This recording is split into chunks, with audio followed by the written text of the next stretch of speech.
de Cox, cuando en realidad la regresión de Cox pues es un modelo de tipo semiparamétrico. Y entonces pues vimos algunas, ¿no? Por ahí les di la definición de supervivencia. Vimos que pues, la supervivencia es la probabilidad de que un individuo viva más allá del tiempo X, y que la función de riesgo es lo que ustedes conocían por allá en matemáticas sectoriales como la fuerza de mortalidad.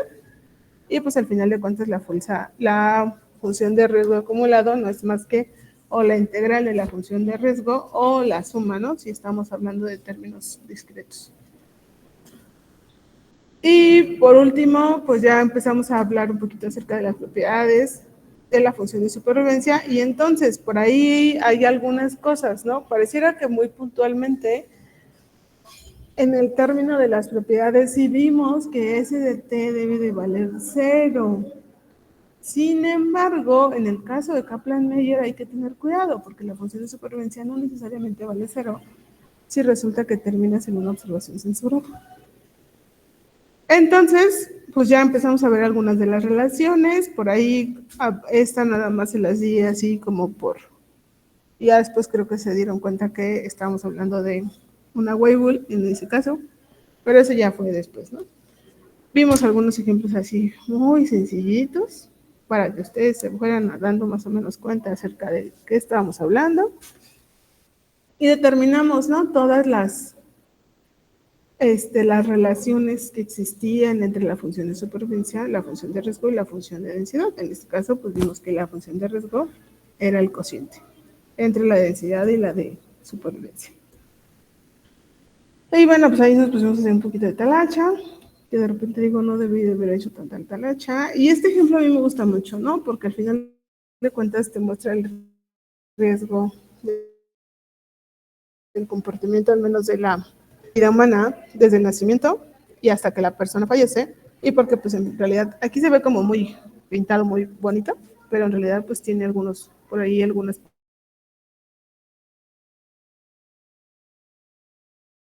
Está, creo yo, muy interesante. Y bueno, pues ahí estuvimos un ratito platicando acerca de eso. Les dije que pues, por su forma se llamaba curva de la bañera.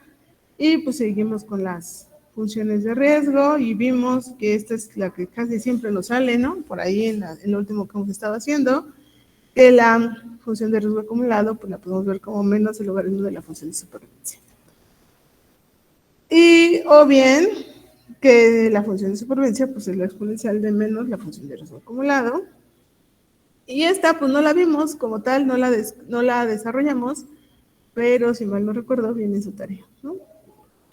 Para que pues si tenían duda, pues ustedes la desarrollen. La que sí viene es esta, ¿no? La función de supervivencia es esta cosa. Entonces, pues creo yo que a esas alturas ya debieron de verla desarrollado y ya la pudieron ver probada. Y ya pues al final vimos ahí cositas de la vida media residual. Y pues esa también la dejamos como tareita y ya se las ahorré porque ahorita viene también en la tarea grande, si mal no recuerdo. Y bueno, pues en resumen vimos todas esas funciones como relaciones que existen entre las funciones que más íbamos a ver y se las puse ahí pues como para que tuvieran el resumen al final y en algún momento casi fueran y la pudieran consultar, ¿no? Y hasta ahí terminamos en el caso de eso. Y nos seguimos con paramétrica. O sea, pareciera que voy como de volada, pero nos tardamos un rato con todo eso. Y entonces empezamos a ver los modelos más comunes y tratamos de ver como la mayoría, ¿no? Vimos la función de supervivencia en términos exponenciales, que era un modelo tranquilo, sencillo, en el sentido que se tiene un riesgo constante. Sin embargo, por ahí platicábamos que pues, desafortunadamente los modelos comunes no dudo mucho que tengan riesgos constantes. Y posteriormente, pues por ahí vimos que tenía pérdidas de memoria, escribimos algo de esta naturaleza, el tipo de riesgo. Vimos, parece así, la vida media residual, porque no estaba tan complicada. Y después vimos la de la Weibull. Entonces les dije que tenía 3 parametrizaciones, sin embargo, solamente lo revisamos para la primera, ¿no? Entonces, pero bueno, hay que contemplar que existen 2 parametrizaciones adicionales, así como en la Pareto, ¿no? Y entonces lo interesante de la función de la Weibull es que esta tenía riesgos distintos, ¿no? En este caso tiene un riesgo decreciente, creciente o igual a cero, o más bien constante, y que al final de cuentas depende de cómo se mueva nuestro parámetro alfa, ¿no? Entonces el alfa es el que nos va a decir cómo se modela o qué tipo de riesgo se está modelando. Y entonces, pues bueno, ya no supe si hicieron alguna aplicación más general con respecto a algún problema en el que aplicaron una función de riesgo. Pero bueno, yo espero que sí. Y por ahí vimos la Gompers, ¿no? O sea, esta función que al final de cuentas es una función que ustedes siempre ven en matemáticas actuales. Y por ahí pues salen unos modelos conocidos, ¿no? Nos salió la función de supervivencia y a partir de ahí obtuvimos la función de riesgo que bajo el contexto factorial la pudimos asociar a la ley de Gompers. Y por ahí pues hasta les dije que le añaden la Meigel-Gompers por la muerte accidental. Y bueno, pues también vimos que depende de cómo se comporte la E al alfa, pues es el tipo de riesgos que modela. Hoy esto ya no quiere correr. Entonces ahí había una diferencia en los tipos de riesgos. Entonces, pues tenemos algunas cosas interesantes. En el caso de la log normal, y pues resulta que en esa no pudimos obtener una función bonita para el caso de la función de supervivencia, pero quedó en términos de la función normal. Y pues opté con mucha más razón la función de riesgo, pues ahí quedó súper fea, ¿no? Y por más que le hicimos, pues pudimos hacer algunas cosas para poder revisar cómo se comportaban los riesgos, que fue pues la ley de L'Hopital. Y pues sí, efectivamente, ¿no? Tiene diferentes formas de comportarse en el riesgo, al menos esta pues como color magenta y la negra, ¿no? Porque la azul y la negra pareciera que se comportan de un tanto similar, nada más que como que se aplasta, por así decirlo, ¿no? En la pancita. Y bueno, vimos la logística, que esa pues pareciera muy fea, pero en realidad es una función amigable, está bonita, también mide riesgos decrecientes, riesgos crecientes. Y bueno, pues esta más que las otras pudieran ayudarles bastante. La gama es una función no tan fea, pero tampoco tan bonita, porque pues por ahí salían cosas feas en algunos puntos, y entonces pues ya, creo que por ahí sí hicieron cosas con Diego. Oh, se acordó alguien que no debe acordarse. Y la Pareto, ¿no? Que en realidad si ustedes se fijan de la Pareto, se parece mucho a la función que por ahí viene en su tarea. Entonces, es una distribución bonita, que se suele usar mucho, pero, pues por ahí tiene sus cositas también. Y pues en realidad no tiene comportamientos tan raros, pero lo importante de esta función es que no empieza siempre en cero, sino en el caso de la función de densidad, pues siempre inicia, ¿en dónde? ¿Se acuerdan? En teta. Ah, me fui muy larga, en teta. Y pues ya, ¿no? Con esos, terminamos de nuevo paramétrica. Ay, bueno, y pues volvemos a regresar un poquito a las censuras para quien tenía duda, hicimos por ahí un ejemplito ahí. Y pues hasta empezamos a ver ahí la base BIFID, que es la que hemos estado analizando con el modelo con DECOS.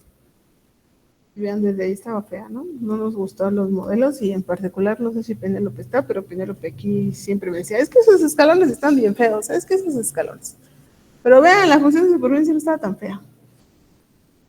Y pues empezamos a ver verosimilitud para datos censurados. Por ahí hicimos el más sencillo, que es el de la exponencial. Y pues llegamos a un buen parámetro, bueno, un parámetro tranquilito, de una forma sencilla, que fue ese, ¿no? Sin embargo, lo más que estábamos haciendo son muchas suposiciones, o sea, siempre ahí son demasiadas suposiciones, y una es que, pues que la suma de estos deltas es fijo, o sea, que el número de fallas es fijo. Entonces, sin embargo, lo que estamos diciendo es que más que nada apega más a hacer censuras de tipo 2, porque en el caso de censuras de tipo 1, pues no tenemos un número fijo, ¿no? Es un número aleatorio. Y ya, con eso concluimos. Y nos pasamos a no paramétrica. Y en no paramétrica comenzamos a ver la estimación de la función de riesgo. O sea, nuestro punto siempre, siempre, desde que iniciamos, ha sido conocer la estimación de la función de riesgo. O la de supervivencia, en el caso, ¿no? O sea, en realidad es la de supervivencia, pero una vez que uno conoce la función de riesgo, por lo que ya vimos, podríamos utilizar la función de supervivencia. Y empezamos a ver ahí la función empírica. Parecía que todo iba bonito, pero el problema de la función empírica era que no teníamos, que teníamos datos censurados. Y entonces, con datos censurados, pues resulta que la estimación de la función empírica pues, no sirve. Y entonces, a partir de ahí, pues construimos una tablita para que lo empezáramos a ver. Y pues no quedaba tan fea, ¿no? Pero ya cuando lo comparas, pues entonces sí se ve tan fea. Y entonces les presenté el siguiente acercamiento, que es una tabla, que fue la tabla de vida, en donde ahora ya incluía los datos censurados, pero lo suponía que estaban a mitad del intervalo, ¿no? Que era como la hipótesis actuarial. Y entonces construimos nuestra probabilidad si hubiera censuras y si no hubiera censuras, y llegamos a un estimador que se parecía mucho al estimador de Kaplan-Meier, sí, ya ahorita lo notan. Sin embargo, ¿en dónde no se parece? Pues en cómo calcula en este caso las NI's primas, ¿no? Allí no se parece, porque aquí estamos suponiendo que se distribuye, que se dan a la mitad del intervalo. Y ya, hicimos nuestra tablita, calculamos la función de supervivencia, santo Dios, ya sabe qué le puse. Y posteriormente revisamos también el ajuste para la función de riesgo. Y una vez que teníamos eso, pues hasta graficamos la tabla de riesgo y empezamos con el estimador que, como yo les dije en su momento, es el bueno, el mejor de los mejores y el que más se utiliza siempre, que es el estimador de Kaplan-Meier. Por ahí tiene algunas cosillas en el sentido de que solo considera censuras por las derechas. ¿Y por qué? Pues porque resulta que son las censuras que más se dan, ¿no? Y entonces, pues, y algo con lo que empezamos es que de inicio no permite empates, o sea, no permite que se den o 2 o 3 fallos en el mismo tiempo, ¿no? Sino de inicio solamente permitían 1. Sin embargo, lo pudimos extender para que sí nos permitan los empates. Y entonces, bueno, pues a partir de que encontramos esa función de supervivencia con no empatados, empezamos a revisar con las diferentes combinaciones y bueno, al final de cuentas, pues llegamos que el estimador de Kaplan-Meier se parecía mucho, aunque no tuvieran empates, al empatado, ¿no? Y bueno, y pues entre lo que les comento era lo último, ¿no? Que les decía que lo más importante de todo es que uno, lo podemos ver como una función recursiva si resulta que son observaciones no censuradas, para que se acuerden. Y lo otro es que la función de supervivencia en el caso de Kaplan-Meier no termina en 0 si resulta que la última observación es una observación censurada. Y entonces pues empezamos a revisar ahí la máxima verosimilitud, que la tenía como una deuda, pero al final del tema se las cubrí, la construimos y demostramos que efectivamente, ¿no? Nuestra función de riesgo para DI y después utilizamos el teorema del principio de invariancia del máximo verosímil para poder encontrar el estimador del máximo verosímil, pues que ese sí era un estimador del máximo verosímil, el estimador de Kaplan-Meier, ¿no? Y hicimos por ahí un ejemplo, que también lo hicimos para todo y para siempre. Hicimos el ejemplo y entonces este ejemplo estaba como todo bien ahí desglosadito, en el que tenía pues muchos casos, ¿no? Por aquí teníamos ahí justamente dos empates, y entonces pues en los empates, acuérdense, no existe la función de supervivencia, sino hasta que termine el tiempo de fallo. En los casos censurados no existe, no se calcula la función de supervivencia porque allí no hay como tal un tiempo de fallo, entonces por lo tanto se empiezan a considerar hasta el siguiente tiempo. Y entonces, bueno, pues ahí si tienen dudas, dense la tarea de revisarlo. Y entonces aquí está justo lo que les venía diciendo, ¿no? La función de supervivencia no termina en 0. ¿Por qué? Pues porque los últimos 3 datos son datos censurados, entonces esa función nunca va a terminar en 0.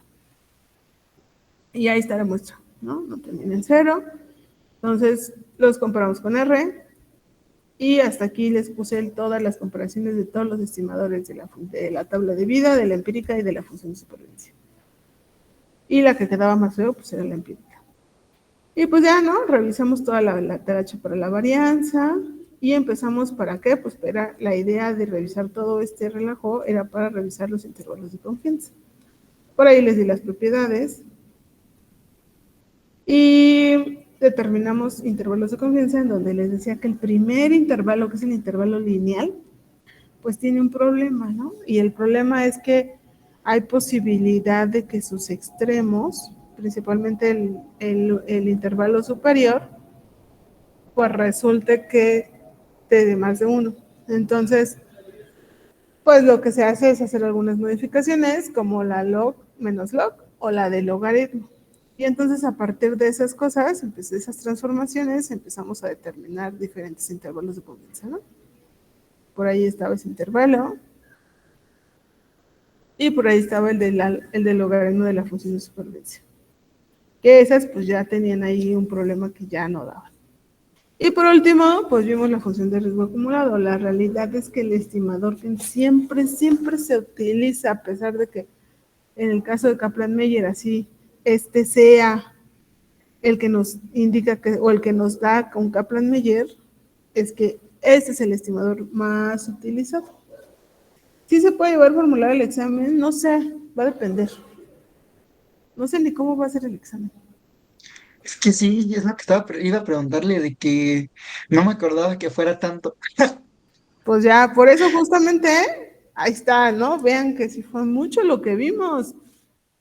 Y pues después vimos esta, ¿no? Al final de cuentas, hasta de aquí el producto de el estimador de Nelson Allen para la función de supervivencia. Y lo revisamos, ¿no? Así, por ahí me estoy peleando yo con R. Pero lo revisamos y que sí, puntualmente, pues que sí era Kaplan, Meyer y Nelson Allen tienen diferencias muy pequeñitas, a pesar de que pareciera que pudiera tener diferencias muy grandes. Y este fue en el que más me peleé, pero pues también decimos el código. Y pues también existe una diferencia, ¿no? Entre el de Kaplan-Meier y el de Nelson Allen. Por ahí les recordé lo de los intervalos de confianza para que no hubiera problema.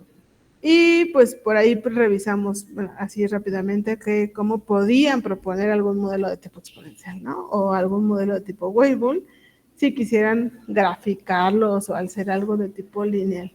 Y hasta el modelo log normal, ¿no? Les decía, pues si grafican el logaritmo de t con respecto al log menos log del Kaplan-Meier, pues debe salir una línea. Si grafican el logaritmo de t con los cuantiles de la normal, pues debe de salir una línea. Y entonces, pues pueden hacer muchas más gráficas, como la función de supervivencia, pegarle la Weibull, y si eso se pega, pues puede ser un buen inicio de que es una Weibull. O pueden hacer de Kaplan-Meier y si se les pega una normal, pues, bueno, pues entonces pudiera yo ocupar una normal, pero pues habría que revisar, a lo mejor de forma empírica pudiera ser, ¿no? La idea pues sería revisar alguna prueba de hipótesis, pero pues si se les interesa nada más así como empíricamente y trabajar con algún modelo paramétrico en lugar de que con las cosas escalonadas, pues lo pueden hacer. Y entonces, pues empezamos a ver, ¿no? Porque les decía, ¿y si hay más? ¿Y si tenemos grupos? ¿Y qué pasa? ¿Existen diferencias? Y por ahí, pues revisamos algunas, ¿no? Unas que se debían a Mantel-Hessel o la de log-rank. Y entonces, bueno, pues vimos esa que era la de log-rank, que es la misma, la que se conoce como Mantel-Hessel.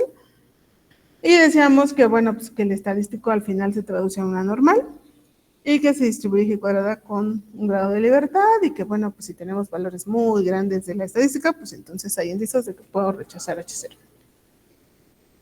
Y después empezamos a ver Wilcoxon, que en realidad es una modificación de la de Petit-Peto, y era algo similar, ¿no? Entonces, ¿cuál es la diferencia entre log-rank y Wilcoxon? Pues que log-rank sirve para, ¿se acuerdan?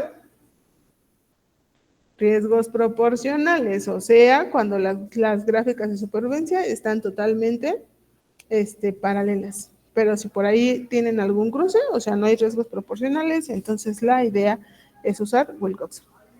Y entonces hicimos un dato, hasta ahí hicimos un ejemplo en el que pues precisamente, ¿no? Con lograr llegábamos a, decíamos que no se rechaza, es decir, las supervivencias son iguales, pero cuando vimos las funciones, pues claramente no eran iguales, pero no eran paralelas. Entonces, como no son paralelas, eso nos llevaba a que lo mejor es Wilcoxon. Entonces, siempre la idea de este tipo de cosas estadísticas es revisar la función, que diga, revisar la gráfica, o sea, es acompañar una con la gráfica, ¿no?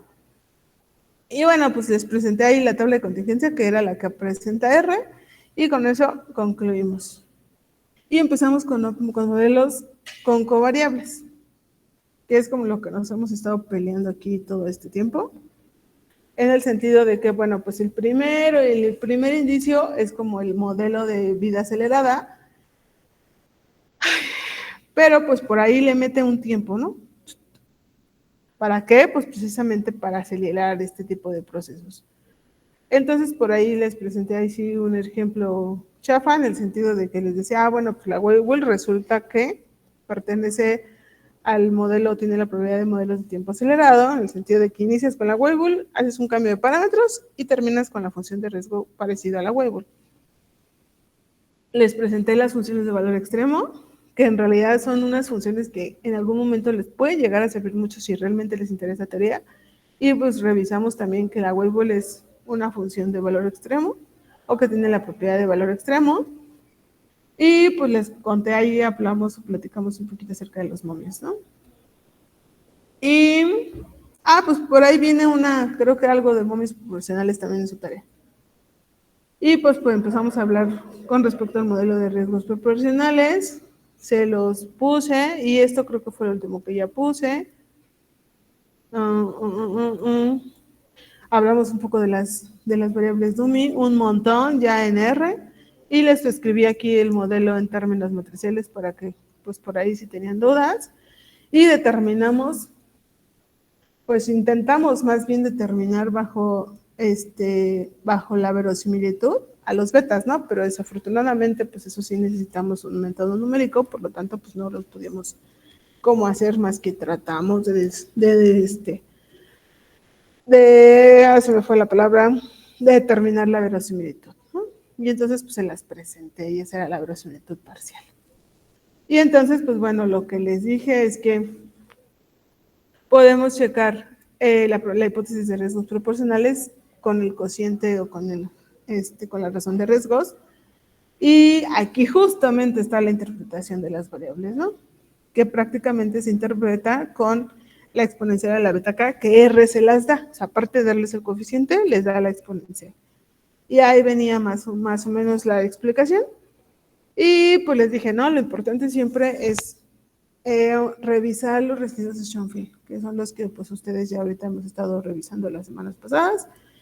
Y pues les presenté ahí todas esas expresiones de las exponenciales y las razones de verosimilitud. Vimos toda la función de riesgo, y sí es un montón, y sigue siendo un montón, la determinamos.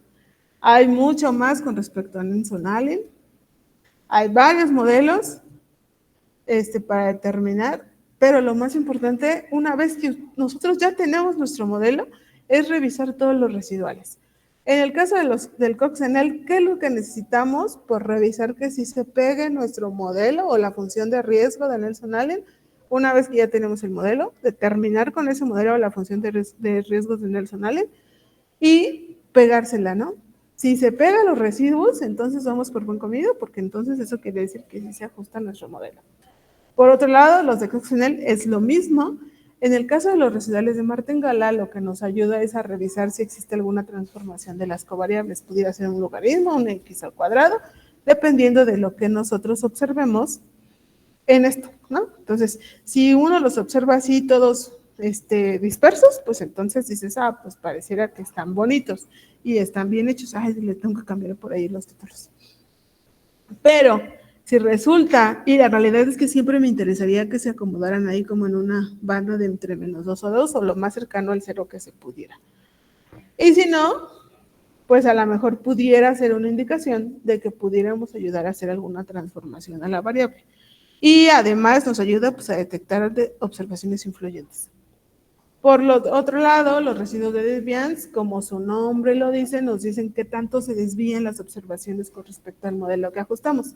Y entonces es algo similar. Lo que yo quiero aquí son valores alrededor del 0.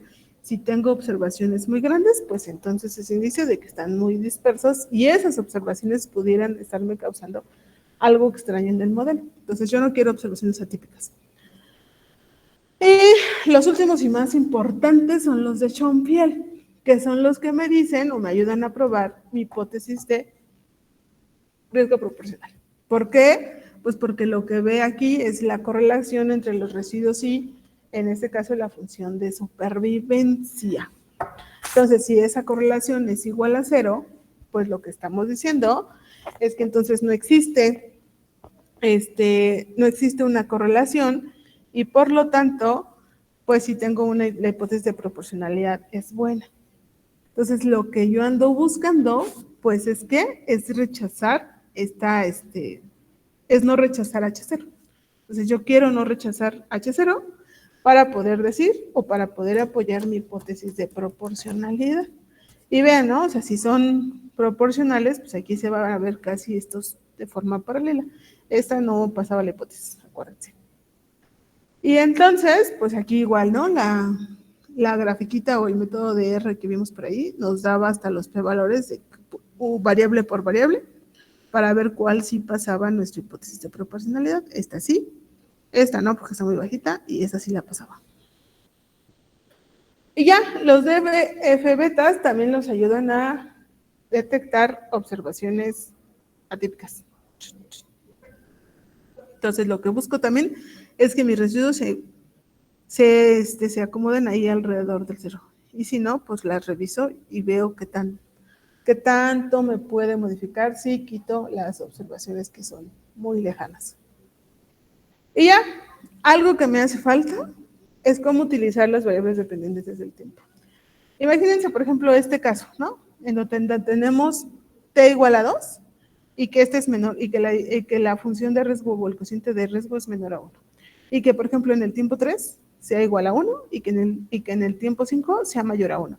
Si ustedes se imaginan, tenemos dos curvas, una por acá y otra a lo mejor por acá, en donde en algún momento se cruzan. Estamos hablando como de individuos a los que en algunos se someten a cirugía y a otros no. En ese caso, no tenemos riesgos proporcionales bajo esa variable. ¿Qué podemos hacer? Pues una es que si yo solamente tengo esa variable que me dice cuáles tienen cirugía y cuáles no, estaríamos, pero ¿por qué no propongas Cox? Mejor propon curvas por separado de Kaplan-Meier, si solo tienes una variable. Si tienes más de 3 variables o más de 2 o las que se te ocurran, pero que no solamente tengas una que te haga la diferencia, la idea es aplicar el método de Cox a partir de donde se cruzan. En este caso se cruzaban el día 3, entonces a partir de ahí aplicarlo. Si resulta que no, pues entonces estima dos modelos. Estima un modelo desde el inicio del periodo y otro hasta el punto en el que se cruzan, y otro modelo desde el punto que se cruzan hasta que termina. Y el último, pues es hacer un modelo de Cox ampliado. ¿Qué rayos es un modelo de Cox ampliado? Pues imagínate que tienes que introducir ahora el tiempo en el modelo. Imagínense que el sexo es una variable que fuera dependiente del tiempo. Entonces, el modelo que estás haciendo es el mismo, el de Cox, pero ahora le vas a sumar un gamma por la variable sexo multiplicado por t. En donde, ¿qué tienes que hacer? Pues es una prueba para este gamma. Y habría que probar si gamma es igual a 0 o si gamma es diferente de 0. ¿Bajo qué? Pues bajo igual o bajo las mismas que haces para beta. ¿Por qué? Pues porque al final de cuentas estás introduciendo un parámetro adicional. Entonces, este gamma por sexo por t es lo que me ayudaría a quitar la variable o ayudarla a no hacerla ya dependiente del tiempo. Entonces estaríamos de alguna manera ampliando el modelo de Cox, y entonces si tuviéramos un montón, pues entonces aquí, por ejemplo, pusimos nada más la t, pero en realidad pudiera ser por alguna función que dependa del tiempo. la t cuadrada, raíz de t, o sea, lo que se les ocurra, ¿no? T, logaritmo de t, logaritmo de t, lo que es la exponencial de t. Y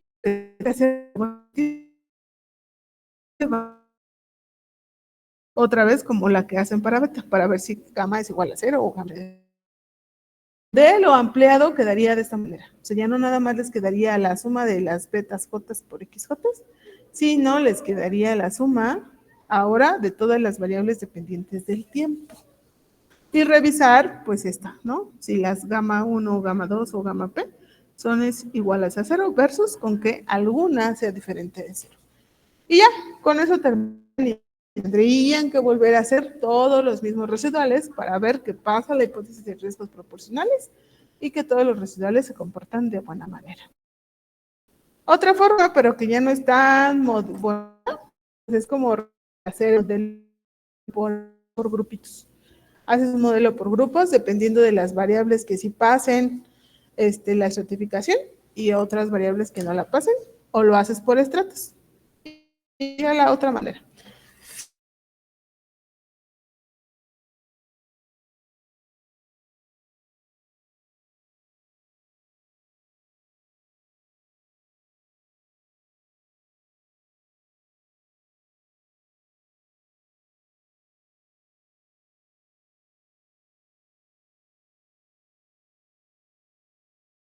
Como un número de variables o número de covariables que tenemos. ¿Qué busco?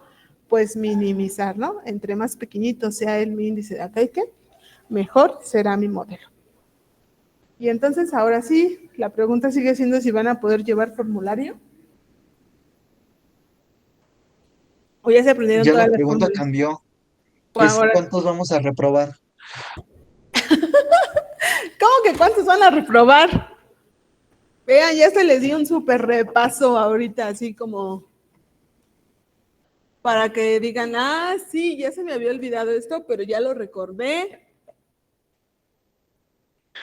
Pues sí, pero está tremendo. No, de verdad no me acordaba que fuera tanto. Yo dije, va a dejar cosas en el examen de que, por ejemplo, no sé si tal, pues si muy talachadas, por ejemplo, no sé, encuentra una función de supervivencia y luego su verosimilitud y cosas así bárbaras. O, o sea, pues sí, mucha cuentita, por así decirlo. Bueno, no es O cuenta, sea es que más bien como no, la verdad es desarrollo. que, o sea, los desarrollos es para las funciones de verosimilitud y eso son talachudos y no tan amables. No creo, Justo, o no sea, por creo. eso me espanté. No, no creo.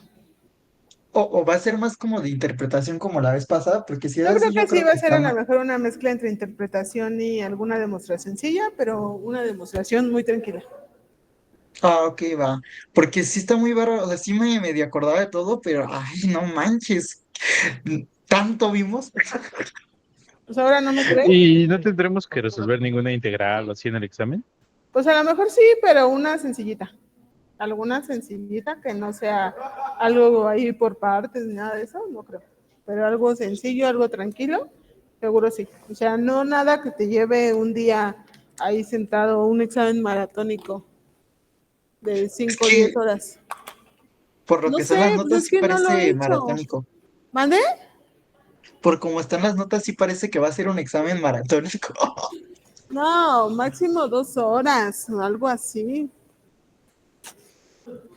Pero no puede, no puede llevarse más de 2 horas.